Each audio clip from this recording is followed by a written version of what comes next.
man Soumboulou maa ngi seetaan Sénégal live waxtaan bi foofu la Sénégal live yéen nag mbaa kar ngeen ko mbaa yéen it yéen a ngi koy kar mbaa yëg ngeen ni waxtaan bi foofu la Sénégal live kon léegi lay doon Sénégal live kon léegi lay doon.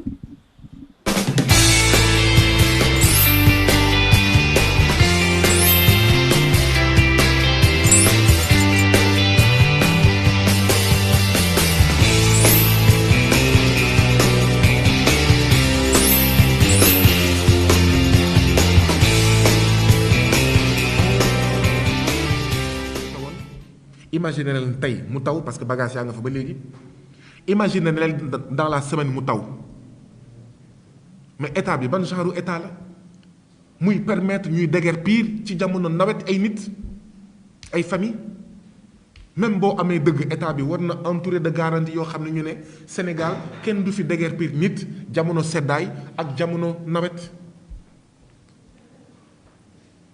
ñaareel bi mooy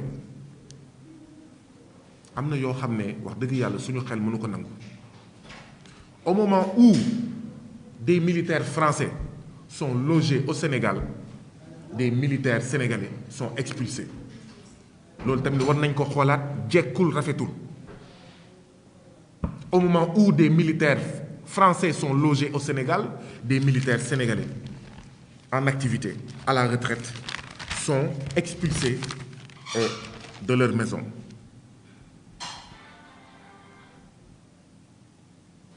Au moment où ñu ngi déguerpir 79 familles de Terme Sud waa APR ñu ngi xëccoo 557 parcelles ci hangar des pèlerins ngeen foog ne loolu xel mën na ko nangu ngeen foog ne loolu yoon la au moment où on déguerpit 79 familles 557 parcelles ñu ngi fii waa APR ñu ngi koy xëccoo. moo tax ñu ne c'est tout simplement inhumain c'est cruel et d'ailleurs en attendant justice di def liggéeyam en attendant ñuy werante ci këyit yi ñu ngi leen di xaar ñu génnee seen këyit ñun ñu ngi proposé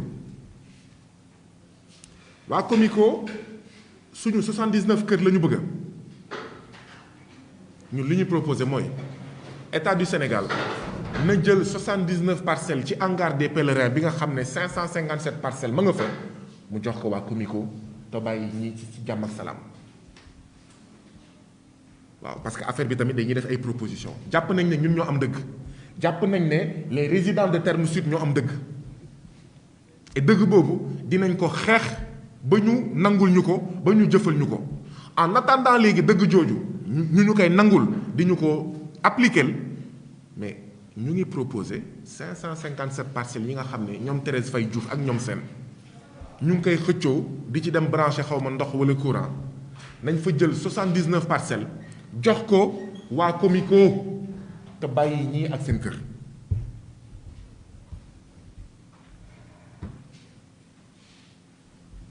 fi may daanelee mooy fàttali nit yi ne État du Sénégal dafa jaay 2 hectares mooy 21 000 mètres carrés à la Comico wan naa leen këyit boo xam ne 21 000 hectares yooyu dafa dem ba 30 et quelques mille hectares 30 000 hectares mètres carrés 30 000 mètres carrés te loolu ñu war ñu ci indil ay leeral mais cité Terme Sud mu ngi nekk 13 hectares or armée du Sénégal waa Comico 31 000 mètres carrés mooy 3 hectares or démb vous étiez sur le terrain c'est toute la cité la ñu génne toute la cité de 13 hectares la ñu baare kon affaire bi am na lu ci lëndëm de yow 3 hectares ngay xëccoog ñii fu ñu dëkk mu ngi toll ci 13 hectares yow xëccootoo 3 hectares yaa ngi xëccoo 3 hectares excellent venez nañu teg chaise yi ci ginnaaw ci Papis tu peux les aider s'il te plaît prends la chaise là nañu toog mets la chaise là toog leen toog leen voilà.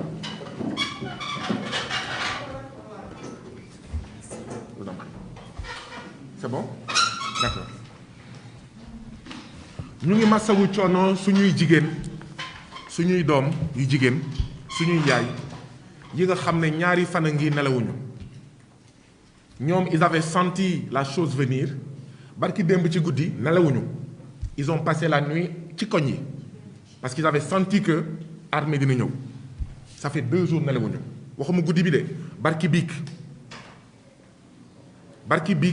ñoom ñëpp dañoo nekk ci maanaam ci mbedd bi ngir bañ waa Descos waa armée ñu bett leen 6 heures du matin ñoo ñu egsi donc ça fait 2 jours au moins ils n'ont pas dormi waxuma la nag le stress l'inquiétude la peur bi nga xam ne qui les anime depuis des jours pour ne pas dire des semaines et des mois ñu ngi leen di masawu coono bu baax a baax. donc je disais que Comico 3 hectares de terrain nu lay xëccoo cité terme sud 13 hectares la cité bi yëpp la ñu coordonné cité bi yëpp la ñu génnee kon armée du Sénégal xaw ma Comico du 3 hectares moo leen tax a jóg ñu ngi xëccoo seen 3 hectares mais dafa mel ni ñu ngi liggéey pour ñeneen foog ñu wax ñu 10 hectares yooyu kan moo ko moom waaw est-ce que waa Comico du état du Sénégal moo koy ngembal itam pour ne vraiment ñii nañ fi dégager quoi am na ñu leen gën a soxla am na ñu leen gën a yeyoo fii donc lii en fait laa bëggoon leeral nous disions en fait tout à l'heure que les événements qui se sont produits hier à Terme Sud sont d'une gravité, d'une cruauté, d'une inhumanité inqualifiable. On ne déguerpit pas des familles en période de froid ou en période d'hivernage où la pluie peut tomber. C'est ce que l'État du Sénégal a fait, c'est ce que l'État du Sénégal a permis. On est dans quel état? Et je rappelle que nous sommes encore dans la Covid-19. Nous sommes dans la Covid-19, nous sommes en période d'hivernage et on expulse comme ça des familles. Et le problème est encore dans la justice. Ça n'a pas encore été tranché. L'État a vendu à la Comico en 2008, il faut fermer la porte. L'État a vendu à la Comico en 2008. Voilà l'acte de vente. Et nous demandons à la DIRPA, à l'armée, de sortir ces papiers, pas seulement une décision de justice. L'État du Sénégal a vendu à la Comico 21 000 mètres carrés en 2008. 21 000 mètres carrés. Environ. On précise même environ. Ça veut dire qu'en principe, motul sax 21 000 mètres carrés. D'accord? boo ñëwee ci bordereau analytique bi boo demee ci conservation livre foncier de Ngor Almadies ñu bind ci ne ah oui c'est vrai quand vous allez à la conservation de la propriété et des droits fonciers au niveau du livre foncier de Ngor Almadies, quand vous regardez le bordereau analytique, vous verrez que cette superficie vendue à la Comico, dans ce bordereau analytique, il est précisé qu'il s'agit d'une parcelle de terrain nu. Et j'insiste sur le mot nu, N-U. Sur un terrain nu, il ne peut pas y avoir de maison. La superficie vendue à la Comico par l'État, c'est une superficie de terrain nu. Et d'ailleurs, sur ce bordereau analytique, nous interpellons le service des domaines, nous interpellons la Comico, l'armée du Sénégal, l'État du Sénégal. Comment est-ce qu'on a vendu en 2008 21 000 mètres carrés? La Comico se retrouve avec 31 902 mètres carrés, c'est-à-dire 3 hectares et quelques. Et les documents de l'État qui sont ici disent qu'il s'agit de 3 hectares de terrain nu. de 31 902 mètres carrés de terrain nu. Comment la Comico est passée de 21 000 hectares à 21 000 mètres carrés à 31 902 mètres carrés? Comment la Comico est passée de ça à ça? Or, là où en fait les résidents de Terme Sud habitent, ils y résident depuis 30 ans, depuis 40 ans. L'État ne peut pas vendre un terrain occupé. L'État vend un terrain nu et c'est précisé en fait dans le document. Quand vous allez toujours à Ngor Almadi, vous verrez qu'on y précise que la superficie disponible là-bas, c'est une superficie de 438 765 mètres carrés. C'est de cette superficie-là qu'on a pris 3 hectares et qu'on a vendu à la Comico. Mais dans aucun document, vous ne verrez qu'il est écrit que cette superficie-là est une superficie habitée. Sur cette superficie de 3 hectares que l'État a vendue à la Comico, qu'il s'agit d'une superficie où il y a des maisons. On y parle de terrain nu. Mais même si la Comico a 3 hectares, l'État aurait dû dire voilà où se trouvent les 3 hectares de terrain nu et laisser les maisons, en fait, de nos 79 compatriotes, des 79 familles qui sont au niveau de Terme Sud. La Cour d'appel. L'armée brandit une décision de la Cour d'appel du 23 avril 2016. C'est effectivement cette décision de la Cour d'appel du 23 avril 2016 qui ordonne leur expulsion des lieux occupés, tant de leurs personnes, de leurs biens et tous occupants de leurs chefs. Mais, je vous renvoie tout à l'heure, on a vendu une superficie de terrain nu à la Comico. Comment la justice peut expulser des gens qui sont dans un terrain nu? Donc, nous disons, oui, la Comico a 3 hectares de terrain nu. Mais ce n'est pas un terrain où il y a des maisons. La Comico n'a qu'à aller chercher ces 3 hectares ailleurs. La DESCOS et l'État n'ont qu'à aller trouver ces 3 hectares de terrain nu ailleurs. Et la justice a causé un tort, un dommage incommensurable. Dommage financier, dommage social, dommage moral.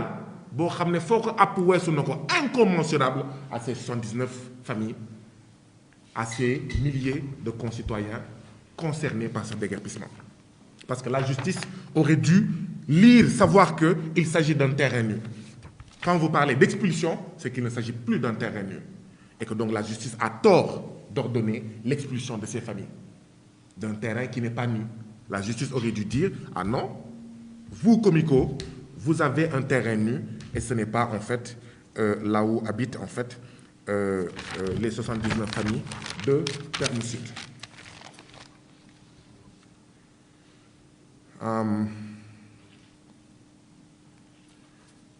L'armée fait de la propagande depuis plusieurs heures, depuis plusieurs jours. Et dans cette propagande, certains de nos concitoyens ont été induits en erreur, pensant que les maisons dont il s'agit sont des maisons de fonction de militaires. Ce n'est pas vrai. La vérité est tout ce qu'il y a de plus contraire à cette idée. Ces 79 maisons ne sont pas des maisons de fonction de militaires. Il fut un temps, l'armée avait un bail sur ces maisons. Mais ce bail-là est fini et terminé depuis longtemps. Depuis 1994, on me souffle que ce bail, l'armée, amatul dara ci kër yoyu depuis 1994. C'est revenu à l'État, plus à l'armée. J'ai dit il y a plusieurs jours que ces maisons-là, nous nous battrons au péril de notre vie, parce que ces maisons-là, ce sont nos vies. Certains parmi eux, ils sont depuis 30 ans, depuis 40 ans. Ceux-là sont nés là-bas. C'est une partie de leur vie, mais c'est toute leur vie que vous êtes en train de leur disputer, que vous êtes en train de leur arracher, parce que les gens de l'APR se disputent 557 parcelles, l'armée veut sa part, le président Macky Sall leur a dit « Ah, il y a Terme Sud, mais je ne sais pas ce que vous allez faire avec les familles de Terme Sud. » Et l'armée leur a dit, ah non, non, non, ici c'est l'armée. On donne des ordres, ils vont exécuter. Ces familles ont refusé d'exécuter. C'est pour ça qu'on a manigancé, qu'on a falsifié des documents, qu'on a posé le coude sur les demandes de régularisation que ces familles-là ont commencé à introduire depuis 2007. Et c'est ça la vérité. L'armée est en flagrant délit de mensonge. L'armée est en flagrant délit de manipulation. Et l'État est en flagrant délit de complicité. Parce qu'aujourd'hui, ce qui se passe aujourd'hui, c'est un giro national. Les gens de l'APR, ñu ngi xëccoo suuf bi fu nekk. Thérèse va à la Sénélec ou à la SDE pour brancher du courant ou de l'électricité dans sa parcelle, d'accord, qui se trouve au hangar des pèlerins. Si ce n'était pas son problème avec ce gardien, on n'aurait pas su. Maintenant, les généraux proches du président Macky Sall eux aussi veulent leur part de ce patio foncier, de ce giro foncier. Et Macky Sall leur a dit, ah, fii de am na. À Terme Sud, il y a des parcelles. Mais lu ñu si jaaxal mooy, moi Macky Sall, je n'ose pas dire à ces gens-là de sortir. Et Birame Diop, Semga, c'est lui qui fait le sale boulot. Depuis qu'il a été nommé, il ne s'occupe que de terre. Il ne s'occupe que de terre. Birame Diop a dit, non, non, non, ne te fais pas de soucis, président Macky Sall. Fii, c'est l'armée. Ndigal Diouf. Et ces gens-là, ils sont punis hier, de 6 h du matin à aujourd'hui, parce qu'ils ont eu le culot, l'outrecuidance pour l'armée, le courage pour nous, la fierté et la dignité pour nous, de dire non, on n'acceptera pas que dans ce pays-là, qu'on déshabille Jean pour donner à Paul. Nous, ñëpp ay Sénégalais lañu. On n'acceptera pas qu'on déshabille Fatou pour donner à Mariama. Si on doit donner, la priorité, c'est pour nous qui sommes ici depuis 30 ans, depuis 40 ans. Il ne s'agit pas, je le répète, je persiste, je signe, il ne s'agit pas de maisons de fonction. Depuis 1994, ces maisons appartiennent à l'État et plus à l'armée. Pourquoi nous parlons de cruauté, d'inhumanité, de gravité incommensurable dans ce qui s'est passé hier? Parce que, nous estimons que même si vous deviez déguerpir des familles, on ne déguerpit pas des familles en période de froid, on ne déguerpit pas des familles en période d'hivernage. C'est ça un État social. C'est ça un État soucieux des intérêts des familles, des citoyens. Deuxièmement, il y a des choses qui ne peuvent pas entrer dans notre tête. Au moment où on déguerpit ces familles de militaires, d'anciens militaires, de veuves de militaires, les militaires français sont logés dans notre pays. Les militaires français sont logés et on déloge les militaires sénégalais. C'est incroyable. Aucun militaire français n'a jamais versé son sang pour des Sénégalais. Aucun. Ceux-là, ce sont les filles, les fils, les femmes de ceux qui ont versé depuis des années leur sang pour les citoyens sénégalais. Ce sont même des militaires, parce qu'il y en a encore qui sont en vie. Il y en a qui ont bailli pendant longtemps encore, qui ont versé leur sang pour nous. Et c'est ceux-là qu'on déloge, qu'on déguerpit, alors que des militaires français sont logés dans notre pays. Si on doit déguerpir, c'est l'armée française qu'on doit déguerpir. Et on laisse nos militaires à nous. On déguerpit 79 familles de militaires et au même moment, les membres de l'APR se disputent 557 parcelles ici. Vous pensez que xel mën na ko nangu? Vous pensez que nit mën na nangu loolu? Et pendant ce temps, l'État savait qu'il y avait 557 parcelles. L'État savait qu'il y avait ce problème-là. C'est pour ça, nous pensons que les résidents de Terme Sud ont la vérité. Et nous allons continuer à nous battre à leur côté. Mais nous faisons une proposition. Parce que même la guerre mondiale se termine sur la table de négociation. Voilà la proposition que nous faisons. Il y a 557 parcelles dans le hangar des pèlerins. La Comico veut nos 79 maisons. Le président Macky Sall n'a qu'à prendre 79 parcelles du hangar des pèlerins et donner ça à la Comico et laisser en paix nos mères, nos pères, nos sœurs, nos frères, d'accord, de Terme Sud. Voilà la proposition concrète qu'on pose sur la table. Président Macky Sall, prenez 79 parcelles dans le hangar des pèlerins, au lieu de donner ça à Abdoulaye Diouf Sarr, à Abdoulaye Daouda Diallo, à Thérèse Faye Diouf, etc. Il y en a 557. Prenez juste 79, donnez ça à la Comico, jàmm ne ñooy bal du tàkk problème bi jeex. Et nos 79 maisons, vous les laissez à nos sœurs, à nos mères, à nos filles, à nos pères. Je termine par un point. La Comico, l'État a vendu à la Comico 21 000 mètres carrés. La Comico se retrouve avec 31 000 mètres carrés. Point d'interrogation, c'est à clarifier. Mais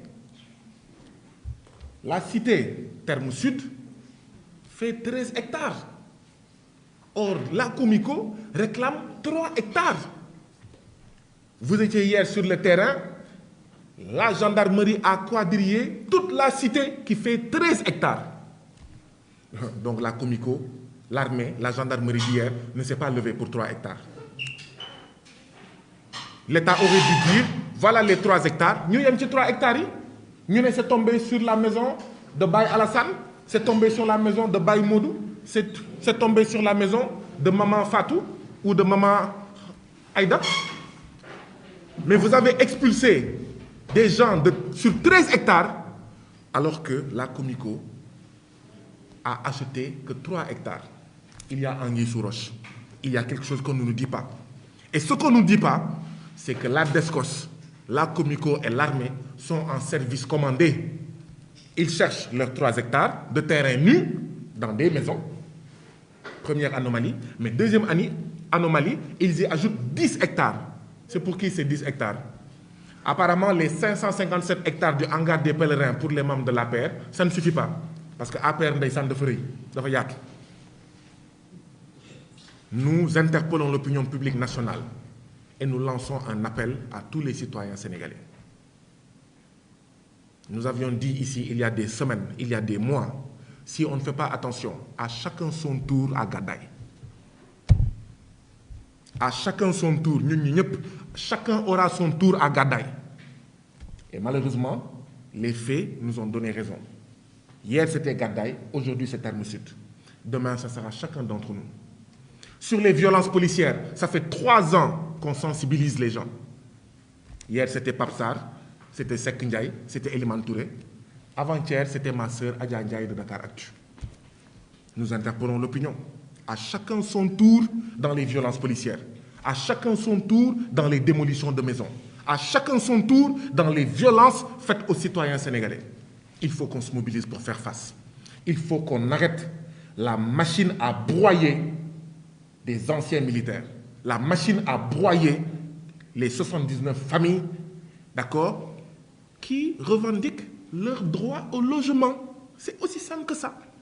Tous les citoyens sénégalais ont droit au logement. Il ne peut pas y avoir des citoyens sénégalais de l'APR qui ont plus de droit au logement en accaparant 557 parcelles, au moment où ni depuis 40 ans ils y sont, et on piétine, on bafoue leur droit au logement. Il ne peut pas y avoir de droit au logement pour certains chefs de l'armée, et on veut piétiner.